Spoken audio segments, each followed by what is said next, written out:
નમો લોહે સૌહરિહંતાનમ નમો લોહે સૌદાનમ નમો લોહે સૌઆયર્યાન નમો લોહે સૌજાયાનમ નમો લોહે સૌત્રિકાવતી સાવનમ ઓમકારમિંદુ સંયુક્ત નિત્યમ ધ્યાયંતિ યોગિન કામદમોક્ષનો છે ઓંકારાય નમો નમઃ મંગલમ ભગવાન મંગલમ કુટુંબી મંગલમ કુંડાર્યો જૈન્દ્રમોસુ મંગલમ નમઃ સમય સાધાય સ્વાનુભૂત્યા ચકાસ્તે ચિત્તવાય ભવાય સર્વમાં વિભાવ નિર્ધની દાતા. નિયમસાર ભગવાન કુંકુંડાચાર્ય રચિત 5 પરમ આગમમાંનું એક નિયમસાર તથા મુનિવર પદ્મપ્રભુધારી દેવ રચિત તાત્પર્ય વૃત્તિ ટીકા તેનો સ્વાધ્યાય ચાલે છે. એમાં શુદ્ધ ભાવ અધિકારમાં પહેલી ગાથા એટલે 38મી ગાથા પૂરી કરી અને 38મી ગાથા પછીથી મુનિવરે કળશ 54 કહ્યો. આ કળશનો સ્વાધ્યાય પણ આપણે કર્યો છે.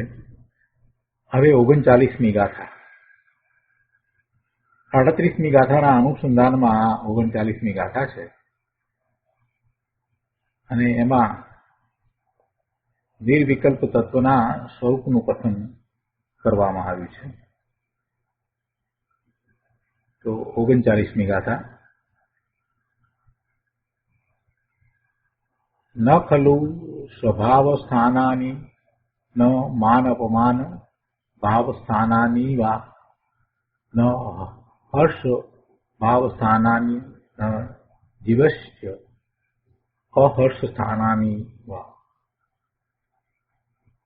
ગુજરાતીમાં ગાથા છે.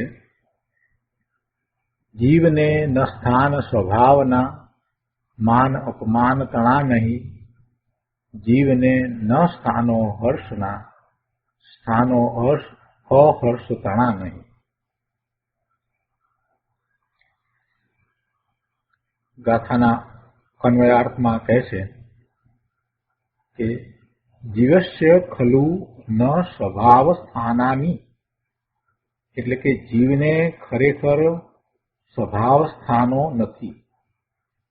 સ્વભાવ સ્થાનો એટલે અહીંયા સ્વ એટલે પોતાના ભાવ સ્થાનો નથી. વિભાવ સ્વભાવના સ્થાનો નથી. જીવને ખરેખર સ્વભાવ સ્થાનો નથી એટલે કે જીવને ખરેખર પોતાના એવા વિભાવ સ્થાન નથી. જીવમાં કોઈ વિભાવના સ્થાન નથી.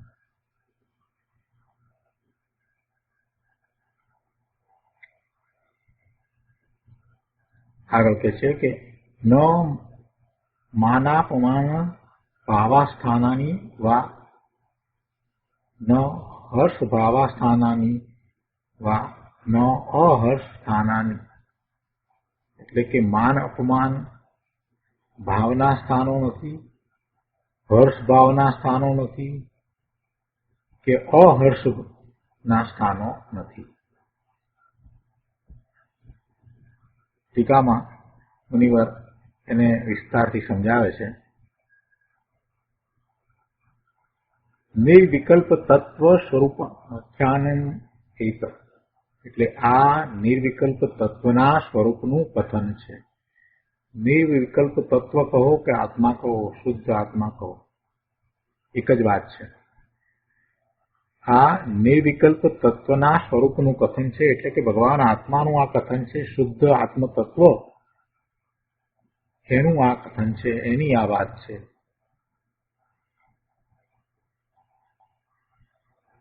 ત્રિકાળ નિરુપાધિ જેનું સ્વરૂપ છે એવા શુદ્ધ જીવાસ્તિકાયને ખરેખર વિભાવ સ્વભાવ સ્થાનો એટલે કે વિભાવ રૂપ સ્વભાવના સ્થાનો નથી. જીવાસ્તિકાયને એમ શબ્દ મૂક્યો છે, શુદ્ધ જીવાસ્તિકાયને એટલે ભગવાન આત્મા. આત્માને ખરેખર વિભાવ સ્થાનો નથી. એનું સ્વરૂપ તો ત્રિકાળ નિરુપાધિ સ્વરૂપ છે તો એવા નિરુપાધિ સ્વરૂપમાં કોઈ વિભાવ રૂપે પ્રગટવું થાય, વિભાવ રૂપે પરિણમવું થાય, વિભાવ રૂપ થઈ જવું થાય, એવા કોઈ સ્થાન અંદરમાં છે નહીં. કેમ કે આત્માનું સ્વરૂપ તો નિરુપાધિ છે અને કોઈ પ્રકારની ઉપાધિ છે જ નહીં. અને એવું નિરુપાધિ સ્વરૂપ તો ત્રિકાળ છે. ભૂતકાળમાં હતું, વર્તમાનમાં છે અને ભવિષ્યમાં રહેશે. નિગોદમાં હતો ત્યારે પણ એ નિરુપાધિ જ હતો. ભગવાન આત્મા નિગોદમાં હતો ત્યારે એને કોઈ ઉપાધિ હતી જ નહીં. અહીંયા તો મૂળ તત્વની વાત ચાલે છે. આત્માનું સ્વરૂપ, શુદ્ધ આત્માનું સ્વરૂપ કેવું છે, અથવા તો આત્માનું શુદ્ધ સ્વરૂપ કેવું છે એની વાત છે. તો એ ત્રિકાળ નિરુપાધિ સ્વરૂપ છે અને એવા ત્રિકાળ નિરુપાધિ સ્વરૂપમાં વિભાવ સ્થાન નથી. શુદ્ધ જીવાસ્તિકાયને ખરેખર વિભાવ સ્વભાવ સ્થાનો એટલે વિભાવ રૂપ સ્વભાવના સ્થાનો નથી. અહીંયા સ્વભાવના સ્થાનો કયું છે એટલે ત્યાં એમ સમજવાનું કે પોતાના સ્થાનો, વિભાવ રૂપ પોતાના સ્થાનો નથી.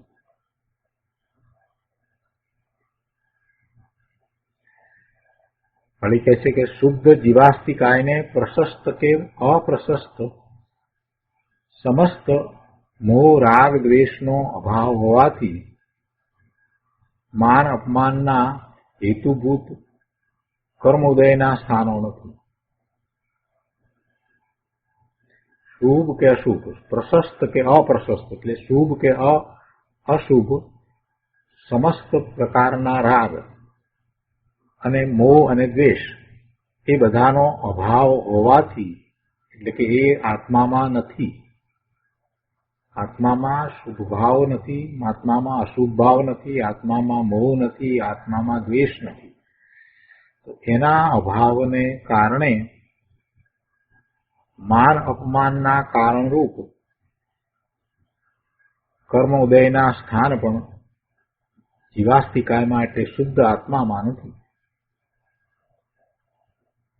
વળી કહે છે કે શુદ્ધ જીવાસ્તિકાયને શુભ પરિણતિનો અભાવ હોવાથી શુભ કર્મ નથી. શુભ પરિણતિનો અભાવ હોવાથી આત્માને શુભ પરિણતિનો અભાવ, શુભ પરિણતિ નથી. એને શુભ પરિણતિનો અભાવ હોવાથી શુભ કર્મ નથી, શુભ કાર્ય નથી. શુભ કર્મનો અભાવ હોવાથી એવા બંધ પડતા નથી એટલે સંસાર સુખ નથી. સંસાર સુખનો અભાવ હોવાથી હર્ષ સ્થાનો નથી. અને એવી જ રીતે શુદ્ધ જીવાસ્તિકાયને અશુભ પરિણતિનો અભાવ હોવાથી અશુભ કર્મ નથી, અશુભ કાર્ય નથી. અશુભ કર્મનો અભાવ હોવાથી દુઃખ નથી. દુઃખનો અભાવ હોવાથી અહર્ષ સ્થાનો નથી. આમાં મૂળ તો મુખ્ય તો 4 બોલ કયા છે અને એનો વિસ્તાર આપણે ગુરુદેવ પાસેથી સમજીએ. આ જે ગાથાઓ છે શુદ્ધ ભાવ અધિકારની ગાથાઓ, એમાં 38મી ગાથામાં ધ્યેય અને ઉપાદેય તત્વની વાત કરી અને ઘણી વાત સમજાવી દીધી.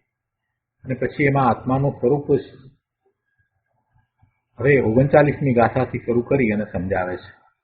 શુદ્ધ ભાવ અધિકારમાં આત્માનું સ્વરૂપ 39મી ગાથાથી શરૂ કરી અને સમજાવે છે. તો એ ગાથા 45 સુધી એટલે 7 ગાથામાં એ સમજાવ્યું છે. અને એમાં 39 થી 45 સુધીની ગાથામાં 49 બોલ કયા છે. એટલે એ 49 બોલના ક્રમ અહીંથી જ શરૂ કરી દીધા છે. ગુરુદેવે આ ગાથાથી પહેલા બોલથી શરૂઆત કરી અને એટલે કે 39મી ગાથાથી શરૂઆત કરીને 45 બોલ સુધીમાં 49 બોલ કયા છે એ આપણે સમજીએ.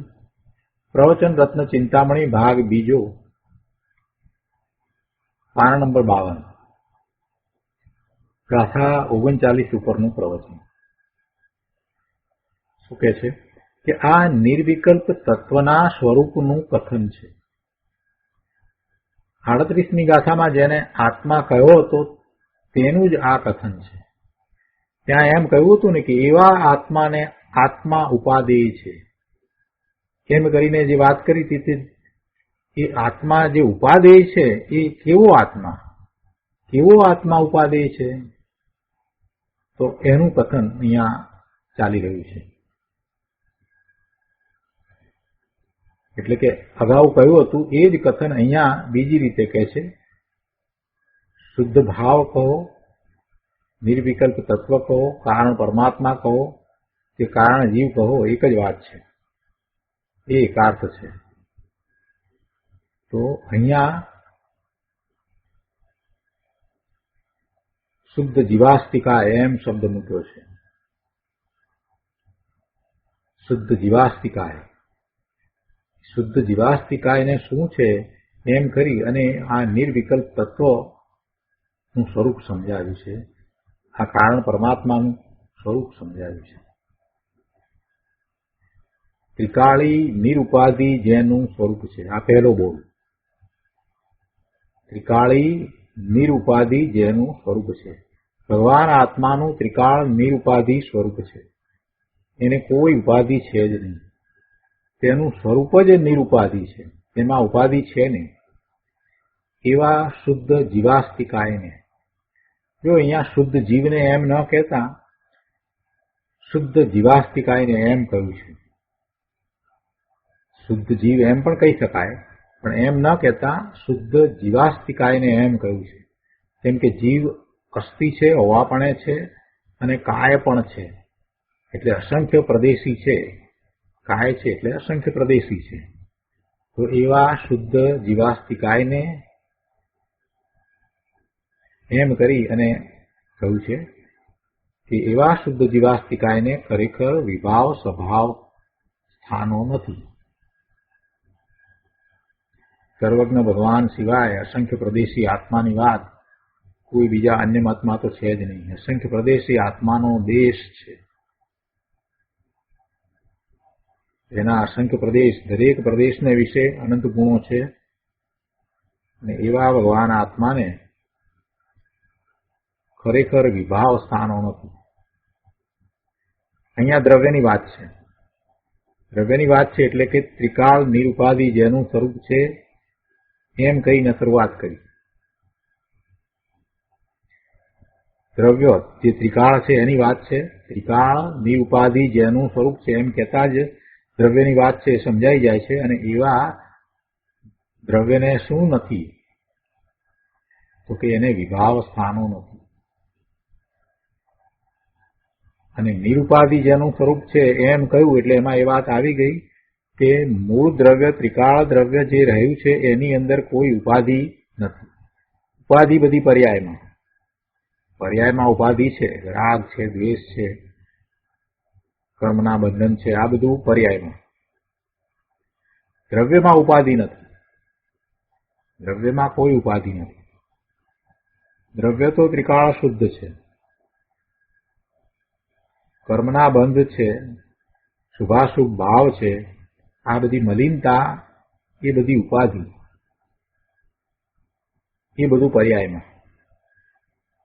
એને રાગ ને દ્વેષના જે પરિણામ થાય એ પણ બધું પર્યાયમાં. અંદર મૂળ તત્વમાં એને કાંઈ નથી. એમાંની એક વસ્તુ એના મૂળ દ્રવ્યમાં નથી. એટલે એ દ્રવ્યને કેવું કહ્યું? નિરુપાધિ જેનું સ્વરૂપ છે એવું દ્રવ્ય. અને એ નિરુપાધિ ત્રિકાળ નિરુપાધિ સ્વરૂપ છે. તો એવા શુદ્ધ જીવાસ્તિકાયને એ છે કે ખરેખર વિભાવ સ્થાનો નથી. શુભ અશુભ રાગ રૂપ વિભાવના પ્રકાર તેમાં નથી. દાન, દયા, વ્રત, પૂજા, ભક્તિ, કામ, ક્રોધ આદિ બધા શુભ અને અશુભ ભાવ એ વિભાવ છે. અને તે વિભાવ સ્વભાવના ભેદો દ્રવ્યમાં નથી. વિભાવ સ્વભાવના ભેદો દ્રવ્યમાં નથી. કેમ કે દ્રવ્ય તો નિર્વિકલ્પ છે, તેમાં આ વિભાવ કેવા? એમાં વિભાવ હોય નહીં. આત્મામાં કોઈ વિભાવ નથી, વિભાવના સ્થાન નથી. આત્મામાં એવા કોઈ વિભાવના સ્થાન નથી. હાલો 53મા પાના પર ગુરુદેવ કહે છે કે આ વાત તો દ્રવ્ય અને પર્યાય વચ્ચેની છે. પર્યાયમાં જે છે એ દ્રવ્યમાં નથી, અને દ્રવ્યમાં જે છે તે પર્યાયમાં નથી. આ રાગ દ્વેષ અને પુણ્ય પાપના ભાવ, શુભ અશુભ ભાવ, સંકલ્પ વિકલ્પો, એ બધી વિભાવ દશા, એ વિભાવ એ પર્યાયમાં છે. એવી એની દશા થાય છે, જીવની એવી દશા થાય છે, જીવ એવા ભાવે પરિણમે છે, પણ એ બધું પર્યાયમાં. એ દ્રવ્યમાં પહોંચતું નથી, દ્રવ્યને નુકસાન પહોંચાડતું નથી. રાગ દ્વેષ ક્રોધ માન માયા લોભ અને 9 પ્રકારના નો કસાયો અને શુભાશુભ ભાવ, આ બધું ક્યાં છે? એ બધું પર્યાયમાં, એ એની દશામાં. એટલે આ બધો વિભાવ એની દશામાં છે, પણ મૂળ વસ્તુમાં નથી. વસ્તુ કહેતા ભગવાન આત્મા, દ્રવ્ય, એવા દ્રવ્યમાં નથી. ત્રિકાળી નિરુપાધિ રૂપ ભગવાન આત્મામાં વિભાવ કેવો? એમાં વિભાવ નથી. અને વળી શું કહ્યું કે વિભાવ સ્વભાવ કયો છે. પાઠમાં તેને એટલે વિભાવને સ્વભાવ કયો છે. ઘણો ખલું સહાવ પઠાણા એમ પાઠમાં લીધું છે. તો વિભાવને પણ સ્વભાવ એટલે પોતાનો ભાવ કયો છે. પોતાનો ત્રિકાળી ભાવ એમ નહીં, પોતાનો ભાવ છે એ વિભાવ. પોતાનો ભાવ ક્યારે છે? પોતાનો ભાવ તો તે પર્યાયમાં છે, એ યોગ્યતા રૂપે છે. વિભાવને પણ સ્વભાવ કહેવો છે, કેમ કે એ દ્રવ્યના પર્યાયનો ભાવ છે ને. એટલે દ્રવ્યના પર્યાયનો ભાવ છે, દ્રવ્ય અને પર્યાય, તો એ પર્યાયનો ભાવ છે, એટલે એને પોતાનો ભાવ છે એમ કહેવું. મિથ્યાત્વ રાગ દ્વેષ આદિ તેના પર્યાયનો એટલે અવસ્થાનો ભાવ છે. એની પર્યાયમાં થતો ભાવ છે ને, ત્યાં જડમાં થાય છે. એને આપણે જડના કહી અને દ્રષ્ટિનો વિષય શુદ્ધ બતાવવો હોય ત્યારે એને ગૌણ કહીએ છીએ, પણ ખરેખર તો એ જીવની પર્યાયમાં થાય છે ને, જડની પર્યાયમાં ક્યાં થાય છે? દ્રષ્ટિનો વિષય ત્રિકાળ શુદ્ધ દર્શાવવો હોય ત્યારે એ પરિણામ છે, એ પરિણામને આપણે જડના પરિણામ કહી દઈએ છીએ, પૂતગલના પરિણામ કહી દઈએ છીએ. એ વાત બરાબર છે, પણ ત્યાં અપેક્ષા એવી છે એટલે એને એમ કહીએ છીએ. ખરેખર એ પરિણામ થાય છે ક્યાં? કોની પર્યાયમાં છે? જીવની પર્યાયમાં જ છે ને. એટલે એ જીવનો તે વખતનો એ ભાવ છે, એ ક્ષણિક ભાવ છે, પછી તો એનું એક સમયનું અસ્તિત્વ છે. એટલે આ મિથ્યાત્વ રાગ દ્વેષ આદિ એના પર્યાયનો ભાવ છે, એની અવસ્થાનો ભાવ છે, જીવની અવસ્થામાં થતો ભાવ છે. ભલે જીવની અવસ્થામાં થતો ભાવ છે, એની પર્યાયમાં થતો ભાવ છે, ક્ષણિક ભાવ છે, એને કારણે કર્મના બંધ પડે છે, એ બધું બરાબર. તે છતાંય એ મૂળ વસ્તુમાં નથી. વસ્તુ એટલે ભગવાન આત્મામાં નથી, દ્રવ્યમાં નથી. અહીંયા તો એ વાત લીધી છે. દ્રવ્ય અને પર્યાયની વાત અહીંયા તો લીધી છે. એમાં દ્રવ્યની વાત સમજાવવી છે કે આ જે છે તે પર્યાયમાં રહેલો ભાવ છે. એ બધી ઉપાધિઓ પર્યાયમાં છે, આત્મ દ્રવ્યમાં નથી. દ્રવ્યનું લક્ષ કરવાનું છે, પર્યાયનું લક્ષ તો કરતો જ રહ્યો છે. જીવ અનાદિનું પર્યાયનું લક્ષ કરીને એ ભવના ભ્રમણ કરે છે. હવે એવા જીવને દ્રવ્યનું લક્ષ કરાવવું છે, એટલે દ્રવ્ય સમજાવવું છે કે દ્રવ્ય કેવું છે, દ્રવ્યમાં શું છે ને શું નથી. દ્રવ્યનો આશ્રય કરાવવો છે. એટલે આચાર્ય ભગવાને અહીંયા આ વાત કહી છે કે એ બધું પર્યાયમાં છે, દ્રવ્યમાં નથી, એ વસ્તુમાં નથી. કેમ કે વસ્તુ નિર્વિકલ્પ તત્વ છે, એમાં તો વિકલ્પો એ સમાતા નથી. વિકલ્પો એ અંદરમાં નથી. વિકલ્પ તો મનના, અને મન, વાણી અને કાયા એનાથી જુદો ભગવાન આત્મા છે. ઉચવાળો થાય તો એક પ્રશ્ન કરવો કે સિદ્ધ ભગવાનને આ હોય, એમ પ્રશ્ન કરીએ એટલે તરત જ આપણને ઉત્તર મળે કે ના, સિદ્ધ ભગવાનને ન હોય. તો સિદ્ધ ભગવાનને ન હોય તો પોતાના ત્રિકાળી શુદ્ધ દ્રવ્યને પણ એ ન હોય. આ સહેલી રીત છે. જ્યારે જ્યારે કાંઈ પણ ગૂંચવાડા થાય તો પ્રશ્ન એમ કરવો કે આ સિદ્ધ ભગવાનને હોય કે ન હોય, અને સિદ્ધ ભગવાનને ન હોય તો શુદ્ધ આત્માને એ ન હોય. શુદ્ધ આત્મામાં એનું કોઈ સ્થાન હોય નહીં. એ વિકલ્પનું પણ સ્થાન ન હોય, એ વિભાવનું પણ સ્થાન ન હોય, શુભ ભાવ કે અશુભ ભાવનું પણ સ્થાન આત્મામાં હોય નહીં. અહીંયા કહે છે કે એ ભાવ છે તે અવસ્થાનો ભાવ છે. આ મિથ્યાત્વ, રાગ, દ્વેષ આદિ એ પર્યાયના ભાવ છે. છતાં એ વસ્તુમાં નથી, કેમ કે વસ્તુ નિર્વિકલ્પ તત્વ છે અને તેને અહીં શુદ્ધ ભાવ કહેવામાં આવે છે. ગુરુદેવ કહે છે કે પ્રત્યેક ગાથામાં આવી વાત છે. અત્યાર સુધી જે સાંભળ્યું હતું તેમાં આવું એક વાક્ય પણ કોઈ દિવસ સાંભળ્યું હતું?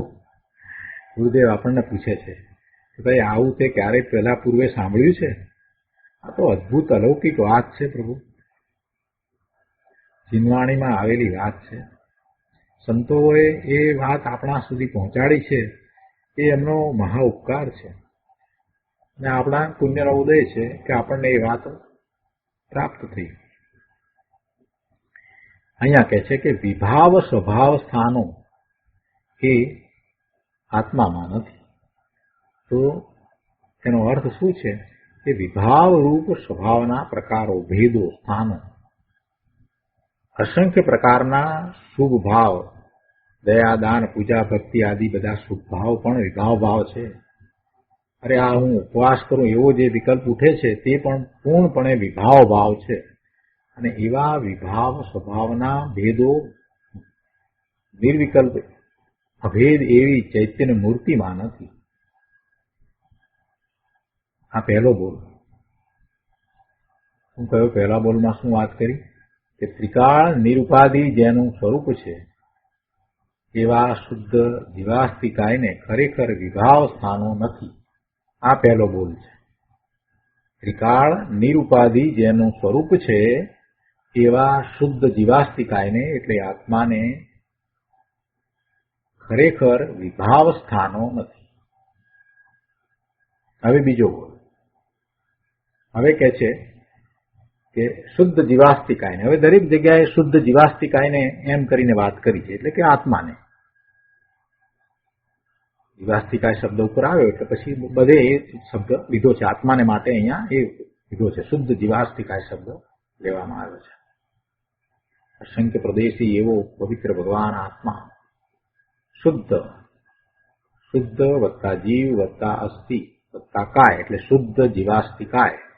તો શુદ્ધ એટલે પવિત્ર ભગવાન આત્મા જે હોવાવાળો છે તે, તેનું અસ્તિત્વ છે, ત્રિકાળ અસ્તિત્વ છે તે, અસંખ્ય પ્રદેશી એવા ભગવાન આત્માને શું કહે છે બીજા બોલમાં કે પ્રશસ્ત કે અપ્રશસ્ત સમસ્ત મોહ રાગ દ્વેષનો અભાવ છે. અને એવો રાગ દ્વેષનો અભાવ હોવાથી માન અપમાનના હેતુભૂત એટલે માન અપમાનના કારણભૂત કર્મોદયના સ્થાનો નથી. આ બીજો બોલ છે. શુદ્ધ જીવાસ્તિકાયને એટલે કે આત્માને પ્રશસ્ત કે અપ્રશસ્ત એટલે કે શુભ કે અશુભ સમસ્ત મોહ રાગ દ્વેષનો અભાવ હોવાથી માન અપમાનના હેતુભૂત એટલે કારણભૂત કર્મોદયના સ્થાનો નથી. ગુરુદેવ એને સમજાવે છે કે માન અપમાનના હેતુભૂત સ્થાનો નથી. ભગવાન આત્મા પવિત્ર છે, એમાં કોઈ શુભ કે અશુભ ભાવ નથી, ભોગ નથી, રાગ નથી, દ્વેષ નથી, એ બધાનો એમાં અભાવ છે. અને એમ છે શુભ રાગ પણ નથી અને અશુભ રાગ પણ નથી, મોહ પણ નથી, દ્વેષ પણ નથી, એમ એ બધું નથી, તો પછી માન અપમાનના હેતુભૂત કર્મોદયના સ્થાનો પણ નથી. માન અપમાનના હેતુભૂત સ્થાન પોતાને કોઈ મોટો કહે, કોઈ એની પ્રશંસા કરે એવો કહે, એ બધું માન. અને માન કસાય એનો પોસાય, માન કસાય પોસાય એટલે એને બંધ પડે. જીવ અનાદિનો માન કસાય પોસી રહ્યો છે, એક અથવા બીજા પ્રકારે અનાદિનો એ માન કસાય પોસી રહ્યો છે. અરે દીક્ષા લઈને જાય છે ને તો હજી માન મૂકતો નથી, માન કસાય તો પોષે છે. એને જે માન મળે છે ને એનું કારણ છે. માન શા માટે એને મળે છે? એ કર્મનો ઉદય છે, યશ નામ કર્મ છે. માન મળવાનું કારણ હોય છે. એમ નથી કે જે સાચું આચરણ કરે છે એટલે એને માન મળે છે, એમ નથી. સાચું આચરણ કરતો હોય છતાં એને માન ન મળતું હોય અને ખોટાને માન મળતું હોય, એવું આપણે વ્યવહારમાં જોઈએ છે. ખોટાને લોકો માન આપતા હોય અને સાચાને માન ન આપતા એવું જોવા મળે છે. તેનું કારણ શું છે? કે પૂર્વે એવા કર્મ બાંધ્યા છે. એ નામ કર્મની પ્રકૃતિ છે, યશ નામ કર્મ છે. યશ નામ કર્મની પ્રકૃતિ 103 પ્રકૃતિ છે. નામ કર્મની 93 પ્રકૃતિ છે, 103 પ્રકૃતિ છે. તો એવી એ નામ કર્મની પ્રકૃતિ છે ને, એમાં એક આ યશ નામ કર્મ પ્રકૃતિ હોય છે. તો એવો જે બંધ પડ્યો હોય તો એને કારણે એ ઉદયમાં આવે ત્યારે એને બધા માન આપે. એ ખોટું કરે તોય માન આપે, એ સાવ ખોટું કરતો હોય ને તોય એને માન આપે, એની વાહ કરે. એ પ્રકૃતિ હોય છે, કર્મની પ્રકૃતિ છે. એટલે કોઈ આપણને માન ના આપે તો એમાં કઈ જઈ જવાની ચિંતા કરવાની જરૂર નથી. આપણું સત્ય આચરણ છે તે સત્ય આચરણ જ રહેશે. સત્ય આચરણને છોડવાની જરૂર નથી. બીજા આપણને માન આપે એથી શું? એ તો એવા પૂર્વે કર્મ નથી બાંધ્યા, યશ નામ કર્મનો ઉદય નથી વર્તતો, તો બીજાઓ માન નથી આપતા. એથી વિશેષ બીજું એનો કોઈ અર્થ થતો નથી. એટલે એમાં મૂંઝાઈ જવું નહીં. અપમાન થવું એમાં એનાથી વિરુદ્ધ પ્રકાર છે. એવા કર્મ બાંધ્યા હોય એટલે અપમાન થાય. એટલે માન અપમાન થાય છે એ કર્મના ઉદયને કારણે થાય છે. અને એ આત્મદ્રવ્યમાં નથી. અહીંયા તો એમ કેવું છે. લોકો એને માન આપે કે અપમાન કરી નાખે. અપમાન કરે એટલે એને ખોટું લાગે, એને પ્રતિકૂળતા લાગે, અથવા તો એને દુઃખ પણ થાય. અને માન આપે તો એ અભિમાનમાં આવી જાય અથવા તો અરખાઈ જાય. પણ એ બધું કર્મના ઉદયને કારણે છે, વસ્તુમાં નથી, આત્મામાં નથી. ગુરુદેવ કહે છે કે કોના માન ને કોના અપમાન? ભગવાન આત્માને ન તો માન છે ને ન તો અપમાન છે. એ બધું તો બહારમાં રહ્યું, એ તો જળ કર્મ છે, એ બધી ઉપાધિ છે. ભગવાન આત્મા તો ત્રિકાળ મુક્ત સ્વરૂપ છે. એ તો તીર્થંકર ભગવાનના જ્ઞાનમાં સિદ્ધ સમાન જણાવ્યો છે. એથી વિશેષ બીજું કયું માન હોય? એટલે આવા માન અને અપમાનના સ્થાનો એ ત્રિકાળીમાં નથી. અને આ માન અપમાનનો હેતુ એટલે એનું કારણ જે કર્મનો ઉદય છે, અને એવા કર્મના ઉદય અને એના કર્મના ભેદો એ પણ વસ્તુમાં નથી, એ પણ વસ્તુની અંદર નથી. માન અપમાનનો હેતુ જે કર્મનો ઉદય છે તો તેના ભેદો વસ્તુમાં નથી. એટલે આ બીજો બોલ થયો. શું બીજો બોલ થયો? તો કહે છે કે શુદ્ધ જીવાસ્તિકાયને પ્રશસ્ત કે અપ્રશસ્ત સમસ્ત મોહ રાગ દ્વેષનો અભાવ હોવાથી માન અપમાનના હેતુભૂત કર્મોદયના સ્થાનો નથી. આ બીજો બોલ થયો. હવે ત્રીજો બોલ. શુદ્ધ જીવાસ્તિકાયને શુભ પરિણતિનો અભાવ હોવાથી શુભ પરિણતિનો અભાવ હોવાથી શુભ કર્મ નથી.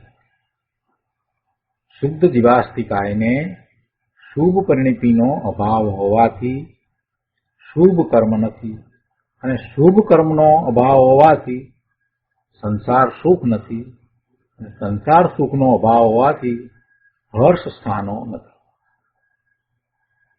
આ ત્રીજો બોલ, એનો વિસ્તાર ગુરુદેવ અહીંયા કરે છે. ગુરુદેવ કહે છે કે ભગવાન આત્મામાં શુભ પર્યાય, આ દયા દાન વ્રત ભક્તિના પરિણામ છે જ નહીં. એવા પરિણામ આત્મામાં છે જ નહીં. શુભ પરિણામ આત્મામાં છે જ નહીં. તો કોઈએ પ્રશ્ન કર્યો છે કે તો પછી એને કરે કોણ? આ પરિણામ તો થાય છે ને, તો કોણ કરે છે? કઈ રીતે છે? ગુરુદેવ કહે છે કે ભાઈ, જીવ પોતે અજ્ઞાન ભાવથી તેને કરે છે. જ્ઞાન ભાવથી એ કરે છે, પણ એ બધું પર્યાયમાં. ત્રિકાળીમાં એ નથી, એ પર્યાયમાં છે.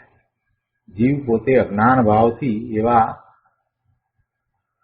શુભ પરિણામ કરે છે, પણ એ શુભ પરિણતિ ત્રિકાળીમાં નથી. ત્રિકાળી દ્રવ્ય શુદ્ધ છે, એની અંદર એ શુભ પરિણતિનો અભાવ છે. જીવ પોતે અજ્ઞાન ભાવથી તેને કરે છે, અને ત્યાં સુધી એના પર્યાયમાં એ હોય છે. આવી શુભ પરિણતિ એની પર્યાયમાં હોય છે, એવા પરિણામ એની પર્યાયમાં હોય છે. જ્યાં સુધી એ અજ્ઞાન ભાવે છે ત્યાં સુધી એને એવા પરિણામ હોય છે. એટલે કે જ્યાં સુધી તે શુભ ભાવને અજ્ઞાની કરે છે ત્યાં સુધી તે જીવના છે, પણ છે તો પણ એ પર્યાયમાં છે. ગુરુદેવ કહે છે કે પર્યાયમાં છે, હો, વસ્તુમાં નહીં. વસ્તુ તો ત્રિકાળ શુદ્ધ છે. તેથી અહીંયા કહે છે કે શુભ પરિણતિનો અભાવ હોવાથી શુભ કર્મ નથી, અને શુભ કર્મનો અભાવ હોવાથી સંસાર સુખ નથી. સંસાર સુખનો અભાવ હોવાથી હર્ષ સ્થાનો પણ નથી, હર્ષ સ્થાન પણ નથી.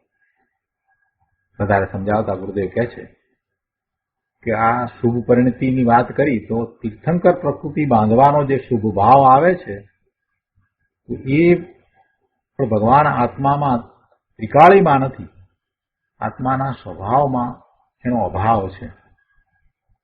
તીર્થંકર પ્રકૃતિ બાંધવાનો જે શુભ ભાવ આવે છે તેનો પણ ભગવાન આત્માના સ્વભાવમાં અભાવ છે.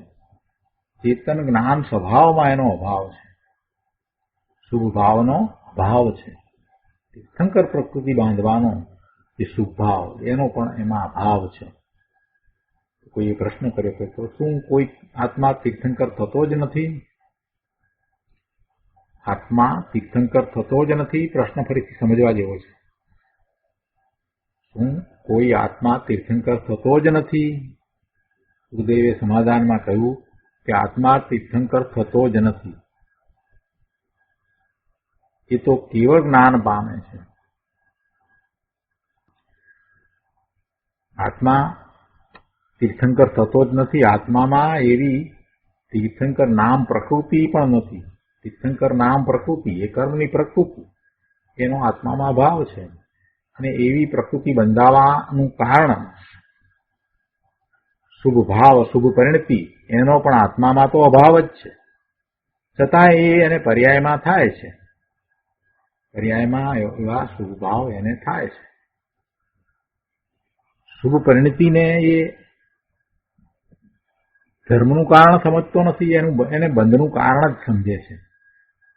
શુભ ભાવે એ પરિણમે છે, જ્ઞાની છે તો એ શુભ ભાવે પરિણમે છે, તો એને એ ધર્મનું કારણ સમજતો નથી, એને મોક્ષ માર્ગ નથી સમજતો, પણ એને શુભ ભાવ તરીકે જ જાણે છે. અને શુભ ભાવ છે તે બંધનું કારણ છે, પુણ્ય બંધનું કારણ છે, એમ જ એને જ જાણે છે.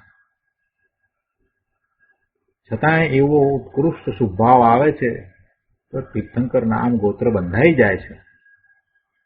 પણ એ બધું આત્મામાં નથી, આત્મામાં એનો અભાવ છે. એટલે ગુરુદેવ અહીંયા કહે છે કે આત્મા તીર્થંકર થતો જ નથી, એ તો કેવળ જ્ઞાન પામે છે. એટલે કે કેવળ જ્ઞાન પ્રગટ કરે છે. પામે છે એટલે અંદરમાં પડ્યું છે એને પ્રગટ કરે છે.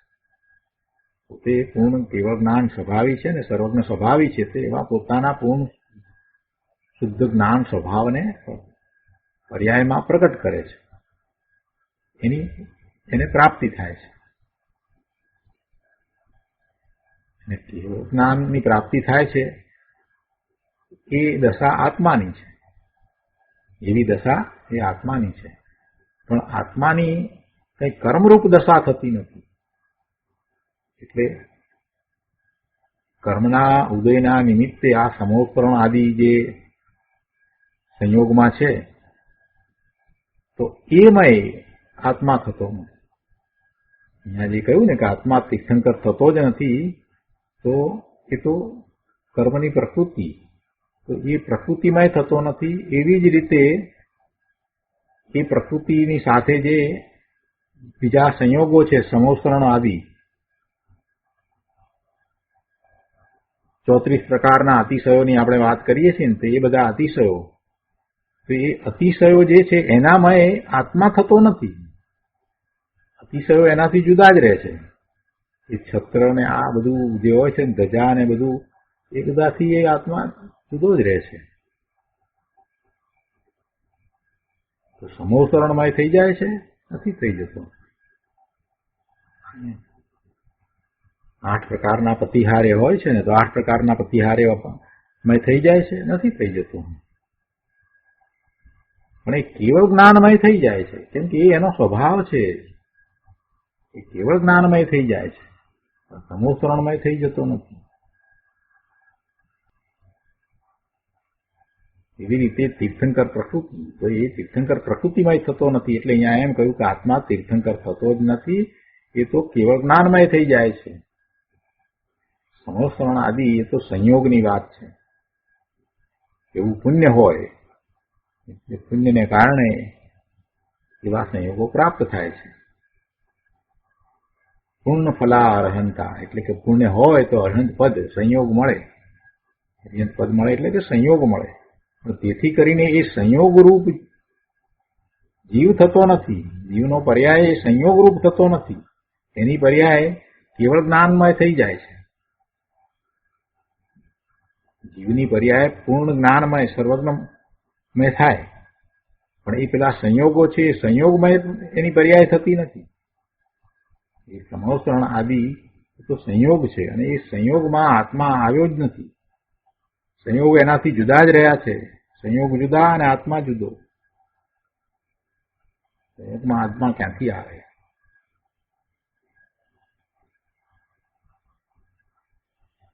આ વાત કરી એટલે કોઈએ પ્રશ્ન કર્યો, પણ તીર્થંકરના વખાણ તો બહુ થાય છે ને, 34 પ્રકારના અતિશયો છે, પરમ ઔદારિક શરીર જન્મથી જ હોય છે, ને બધી વિદ્યાઓમાં પારંગત હોય છે, ને બળવાન હોય છે, સૌથી બળવાન એમનું શરીર હોય છે.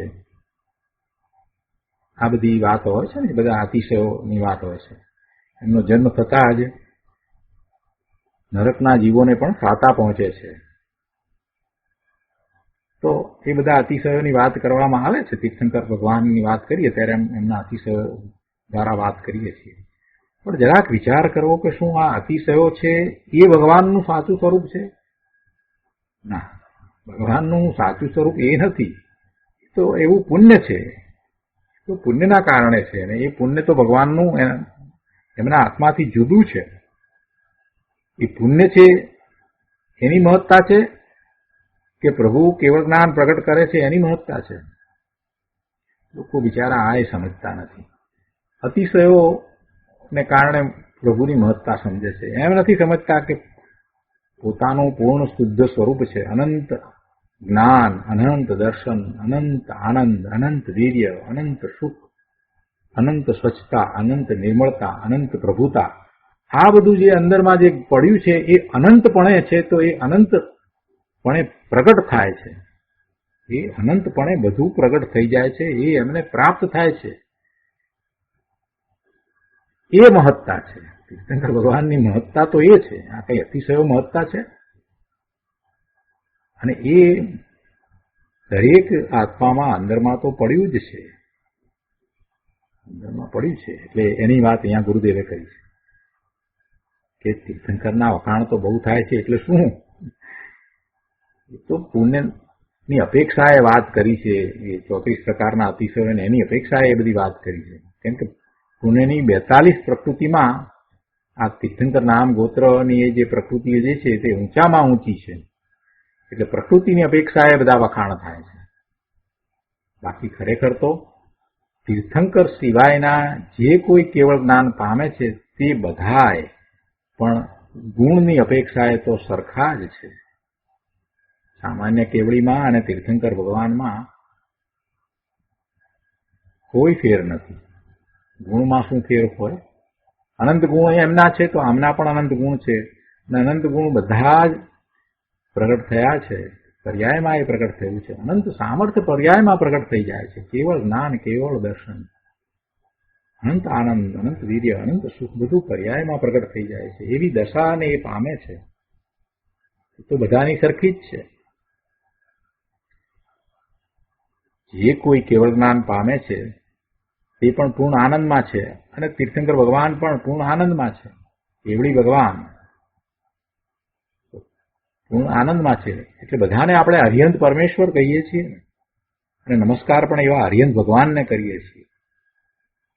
નમો અરિહંતાણમ એમ કહીએ છીએ. તો અરિહંતમાં કોણ આવ્યા? બધા જ કેવડી આવ્યા. તીર્થંકર ભગવાન પણ આવ્યા. એમને કેવળ જ્ઞાન થયું છે બધા જ આવ્યા. તીર્થંકર ભગવાનને સમોસરણ છે અને અન્ય કેવડીને તે સમોસરણ વગેરે નથી. એ અતિશય નથી. પણ એથી કઈ બંનેના સુખમાં ફેર છે? બંનેની આનંદની દશામાં ફેર છે? બંનેની જ્ઞાનની દશામાં ફેર છે? ના, એમ નથી. ગુણની દશામાં ફેર ન હોય. અનંત ગુણ છે, અનંત ગુણનું સામર્થ્ય છે, એ પ્રગટ્યું છે તો એ પ્રગટ્યું છે. બંનેને સરખું જ પ્રગટે છે. અનંતતામાં ભેદ કેવો? અહીંયા કહે છે કે શુદ્ધ જીવાસ્તિકાયને શુભ પરિણતિનો અભાવ હોવાથી શુભ કર્મ નથી. વાત તો એ ચાલી રહી છે. ત્રીજી વાત ચાલી રહી છે. શું કહે છે કે શુદ્ધ જીવાસ્તિકાયને શુભ પરિણતિનો અભાવ હોવાથી શુભ કર્મ નથી. એટલે મૂળ દ્રવ્યની અંદર શુભ પરિણતિ નથી. શુભ પરિણતિનો અભાવ છે. શુભ પરિણતિ હોય તો શુભ કર્મ થાય ને. શુભ પરિણતિનો અભાવ છે તો પછી શુભ કર્મ પણ નથી. અને શુભ કર્મનો અભાવ હોવાથી સંસાર સુખ નથી. સંસાર સુખ આત્માને નથી. કેવી સરસ વાત કરી છે. ક્યારેય જીવનમાં આવો વિચાર કર્યો છે કે આત્માને ખરેખર સંસાર સુખ નથી? સંસારનું સુખ આત્માને હોઈ શકે નહીં. એ બધી કર્મજનિત ઉપાધિ છે, એ સંયોગ છે. અને સંયોગોમાંથી આત્મા ક્યાં સુખ પ્રાપ્ત કરે છે? આત્મા તો પોતે જ પૂર્ણ સુખી છે. એને સંસારી સુખ ક્યાંથી હોય? કહે છે કે આ શુભ કર્મ છે અને શુભ કર્મને કારણે એને પુણ્યના બંધ પડે ને એવા ઉદયો આવે અને એ સુખી છે. એ બધી સંસારી વાત જે છે એ આત્માને નથી. આત્મા તો એનાથી જુદો ભગવાન છે. એટલે શુભ કર્મનો અભાવ હોવાથી સંસાર સુખ નથી. શુભ પરિણતિ નથી. આત્માને શુભ પરિણતિ નથી. એટલે શુભ પરિણતિનો અભાવ થયો. શુભ પરિણતિનો અભાવ છે તો શુભ કર્મ નથી. એટલે શુભ કર્મ નથી તો પછી શુભ કર્મનો અભાવ થતા સંસાર સુખ પણ નથી. એટલે આ જે બધું સંયોગે જે પ્રાપ્ત થાય છે, જેને એ સુખનું કારણ સમજે છે, પૈસા, સ્ત્રી, પુત્ર, કુટુંબ, અનેક પ્રકારની અનુકૂળતાઓ, એ બધું સુખ આત્મામાં નથી, સ્વરૂપમાં નથી. એ કલ્પનાનું સુખ છે. એ કલ્પનાનું સુખ સ્વરૂપમાં નથી. ખરેખર તો એ દુઃખમય દશા છે. એને કારણે આત્મપ્રદેશોનું કંપન થાય છે. સંસાર સુખ આત્મામાં નથી. અહીંયા તો એ વાત સમજાવી છે. સંસારના કલ્પિત સુખ આત્મામાં નથી. જોકે સંસારના કલ્પનાના સુખ અર્થાત સંસારમાં સુખની કલ્પના છે, એ છે દુઃખ. એ સુખની કલ્પના છે એ ખરેખર તો છે તો દુઃખ, પણ લોકો તેને સુખ કહે છે. તેથી તે અપેક્ષા અહીંયા એમ સંસાર સુખ શબ્દ મૂક્યા છે. બાકી ખરેખર કંઈ વાસ્તવમાં એ સુખ નથી. એ સુખની કલ્પના છે અને એ ખરેખર તો દુઃખ જ છે, અને એ આત્મામાં નથી. સંસાર સુખનો અભાવ હોવાથી હર્ષ સ્થાનો નથી. શું છે ત્રીજો બોલ? કે શુદ્ધ જીવાસ્તિકાયને શુભ પરિણતિનો અભાવ હોવાથી શુભ કર્મ નથી, અને શુભ કર્મનો અભાવ હોવાથી સંસાર સુખ નથી, અને સંસાર સુખનો અભાવ હોવાથી હર્ષ સ્થાનો નથી. હર્ષ સ્થાન ગુરુદેવે ઉદાહરણ આપીને સમજાવ્યું છે કે 5 લાખની મૂડી હોય અને એક દીકરાના લગ્નમાં 1 લાખ ખર્ચવા હોય તો એ કેવા હર્ષમાં આવી જાય છે. હા, મૂડીનો 5મો ભાગ જયારે ખર્ચવા બેઠો હોય તો કેવા ઉત્સાહથી, કેવા હર્ષથી ખર્ચતો હોય. તો કે છે કે એવો હર્ષ આત્મામાં નથી. એ બધું બહારમાં, એ બધું પર્યાયમાં, એ પર્યાયમાં, આત્મામાં નથી. હર્ષના સ્થાન જ આત્મામાં નથી તો પછી આત્માને હર્ષ ક્યાંથી હોય? તો એ 3 બોલ થયા. હવે ચોથો બોલ. જેમ ત્રીજા બોલમાં વાત કરી એ જ રીતે આ એનાથી વિપરીત પણ એ જ પ્રકારની વાત છે. ચોથા બોલમાં કહે છે કે વળી શુદ્ધ જીવાસ્તિકાયને અશુભ પરિણતિનો અભાવ હોવાથી, ત્રીજા બોલમાં શુભ પરિણતિનો અભાવ કયો તો, અહીંયા ચોથા બોલમાં અશુભ પરિણતિનો અભાવ કયો. શુદ્ધ જીવાસ્તિકાયને અશુભ પરિણતિનો અભાવ હોવાથી અશુભ કર્મ નથી. અશુભ કર્મ નથી, અને અશુભ કર્મનો અભાવ હોવાથી દુઃખ નથી, અને દુઃખનો અભાવ હોવાથી અહર્ષ સ્થાનો નથી. ખેદના સ્થાનો નથી. અહર્ષ સ્થાન કહો કે ખેદના સ્થાનો નથી. ખેદ થાય એવા સ્થાન આત્મામાં નથી. ભગવાન આત્મામાં મિથ્યાત્વ આદિ અશુભ ભાવનો અભાવ છે. અશુભ ભાવ આત્મામાં નથી, કેમ કે અશુભ પરિણતિ પર્યાયમાં છે, દ્રવ્યમાં નથી, વસ્તુમાં નથી, અને તેથી ટળે છે ને. દ્રવ્યમાં હોય તો ટળે. હા, અશુભ પરિણતિ જે છે, મિથ્યાત્વ આદિ અશુભ ભાવ એવું પરિણમન થવું, એને અશુભ પરિણતિ કહેવાય. અશુભ પરિણતિ એટલે શું? અજ્ઞાન ભાવે, મિથ્યાત્વના ભાવે એ પરિણમે છે, એ અશુભ પરિણતિ. ભગવાન આત્મામાં મિથ્યાત્વ આદિ અશુભ ભાવનો અભાવ છે, કેમ કે અશુભ પરિણતિ એ બધી પર્યાયમાં રહી, દ્રવ્યમાં નથી, વસ્તુમાં નથી, અને એટલે તો એ ટળે છે. જે પર્યાયમાં છે એ ટળી જાય છે. દ્રવ્યમાં જો હોત, મિથ્યાત્વ જો દ્રવ્યમાં પડ્યું હોત તો જાત ન જાય. આત્મામાં કોઈ ગુણ એવો નથી કે જેને કારણે એને મિથ્યાત્વ થાય. તે આત્મામાં નથી. તો કે છે કે અશુભ પરિણતિનો અભાવ હોવાથી અશુભ કર્મ નથી, અને અશુભ કર્મનો અભાવ હોવાથી દુઃખ નથી. કેમ કે એવા કર્મના ઉદય નથી આવતા. પછી અશુભ કર્મનો જ અભાવ છે તો પછી એવા બંધ નથી ને એવા ઉદય નથી કે જેના નિમિત્તે એને દુઃખ થાય.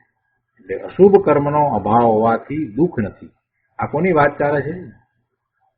આ શુદ્ધ જીવાસ્તિકાયની વાત ચાલે છે. આ બધું પર્યાયમાં છે, પર્યાયમાં નથી એમ નથી કહ્યું. આ શુદ્ધ જીવાસ્તિકાયમાં, દ્રવ્યમાં નથી, ઠીકાળીમાં નથી.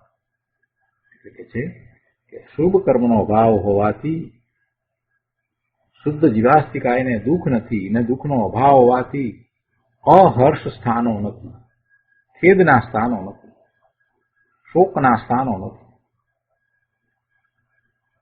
આત્મામાં વસ્તુમાં શોક નથી.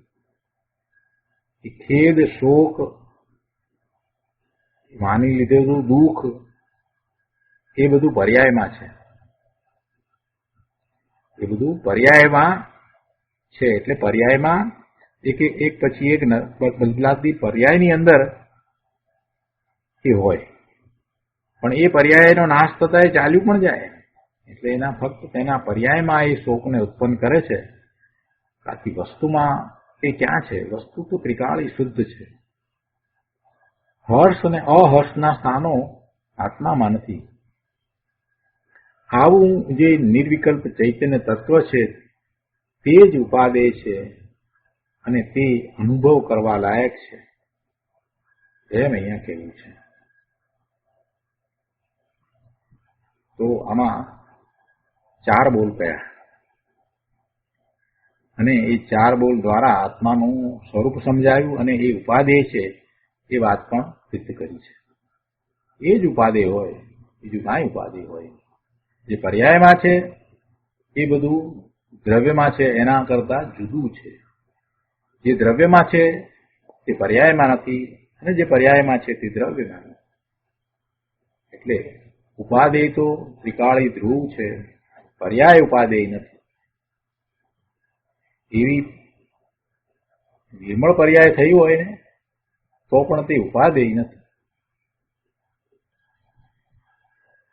તો આ રીતે આ 39મી ગાથાનો વિસ્તાર અહીંયા પૂરો થાય છે.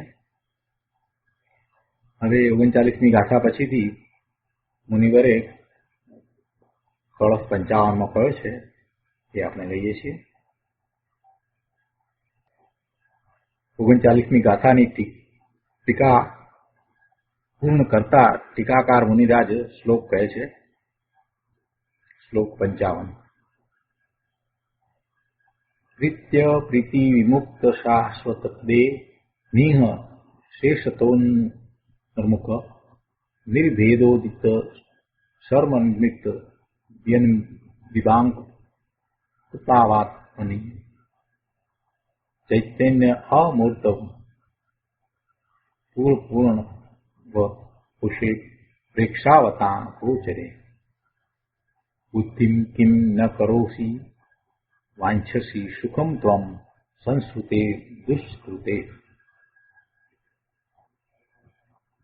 55માં કળશના અર્થમાં કહે છે કે જે પ્રીતિ અપ્રીતિ રહિત શાશ્વત પદ છે, જે પ્રીતિ અપ્રીતિ રહિત શાશ્વત પદ છે, જેને પ્રીતિ પણ નથી ને અપ્રીતિ પણ નથી એવું એ પદ છે, એના વિનાનું પ્રીતિ અપ્રીતિ રહિત શાશ્વત પદ છે, જે નિશેષપણે અંતર્મુખ અને નિર્ભેદપણે પ્રકાશમાન એવા સુખનો બનેલો છે. જે નિશેષપણે અંતર્મુખ, એટલે અંતર્મુખ થવામાં કાંઈ બાકી રહે નહીં, પૂર્ણપણે અંતર્મુખ અને નિર્ભેદપણે પ્રકાશમાન એવા સુખનો બનેલો છે.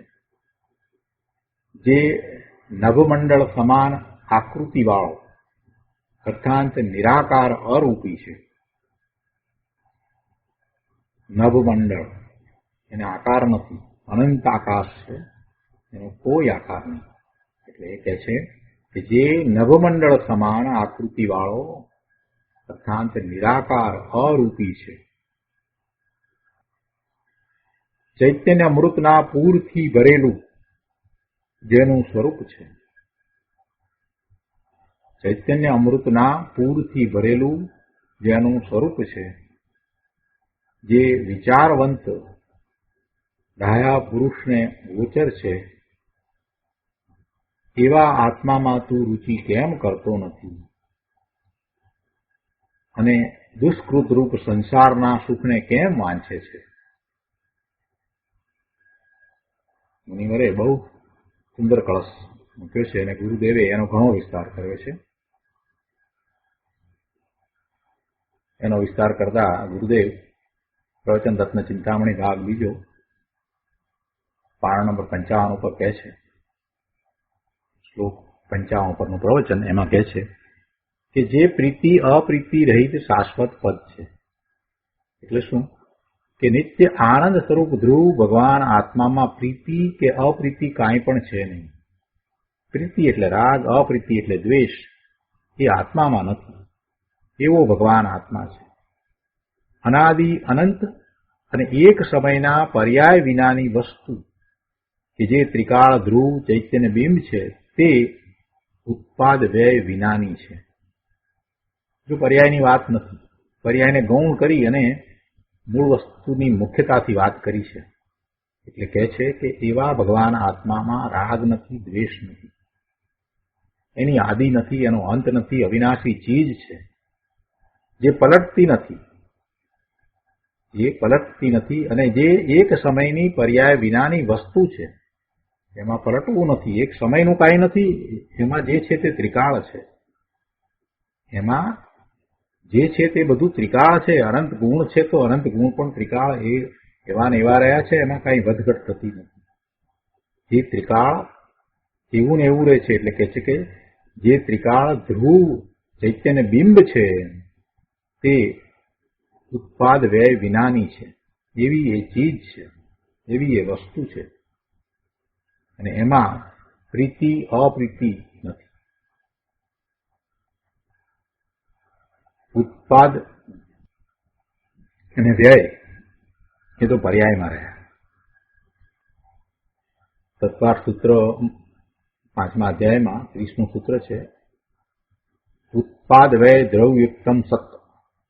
ઉત્પાદ વ્યય ધ્રુવયુક્તમ સત આવે છે ને. એટલે એવું ધ્રુવ અને પર્યાય સહિત એ સ્વરૂપ છે. ત્યાં એ બંને મળીને આત્મા કયો છે ને. એટલે એમાં એ ઉત્પાદ અને વ્યય પણ સાથે લીધા છે ને. ઉત્પાદ વ્યય છે તે પર્યાયના છે. ઉત્પાદ પણ છે, વ્યય છે અને ધ્રુવ પણ એ ટકીને રહે છે એવું વસ્તુનું સ્વરૂપ છે. એ વાત ત્યાં એ અપેક્ષાથી સમજાવી છે. પણ અહીંયા વાત બીજી છે. અહીંયા તો ધ્રુવની જ વાત લીધી છે. અહીંયા જે છે ત્રિકાળી, જે બદલાતું નથી, પલટાતું નથી, એની વાત લીધી છે. અને એની અંદર શું છે એ વાત સમજાવી છે. એની અંદર આ પર્યાય નથી. જે પર્યાયમાં છે તે દ્રવ્યમાં નથી. એટલે અહીંયા કહે છે કે આ આત્મવસ્તુ એવી છે કે જેમાં ઉત્પાદ વ્યય નથી. ઉત્પાદ વ્યય રૂપ પર્યાય વિનાનો એ છે. કેમ કે ઉત્પાદ વ્યય તો નાશવાન છે અને આ તો અવિનાશી ભગવાન આત્મા થયો. અને એ વાત તો કળશ 54માં આવી ગઈ છે. ઉત્પાદ વ્યય રૂપ જે પર્યાય છે એ તો નાશવાન છે, એક સમયનો છે. નિર્મળ પર્યાય હોય તો પણ એ એક સમયની છે. કેવળ જ્ઞાનની પર્યાયને પણ એક સમયની કહી. 54મા કળશમાં વાત આવી અને ઘણો વિસ્તાર ગુરુદેવે કર્યો. એ મૂળ દ્રવ્યમાં નથી એમ કહ્યું. જ્યારે તેનાથી એ પર્યાય છે એનાથી રહિત આ ત્રિકાળી શાશ્વત પદ એ રાગ દ્વેષ વિનાનું છે. અર્થાત ધ્રુવ અને નિત્ય સ્વભાવી એવો આત્મા રાગ દ્વેષ રહિત શાશ્વત પદ છે.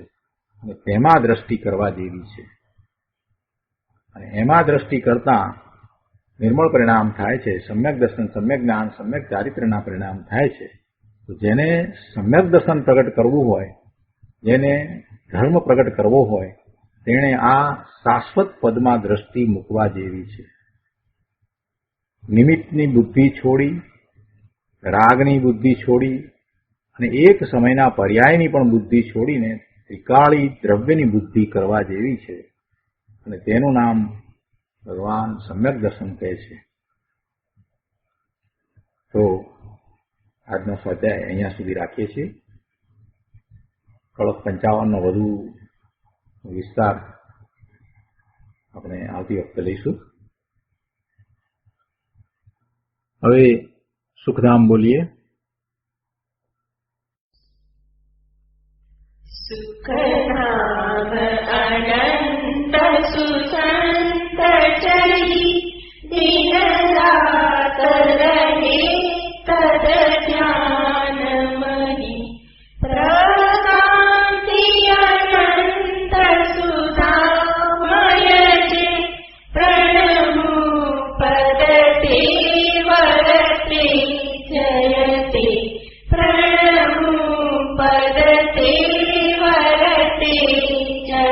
તે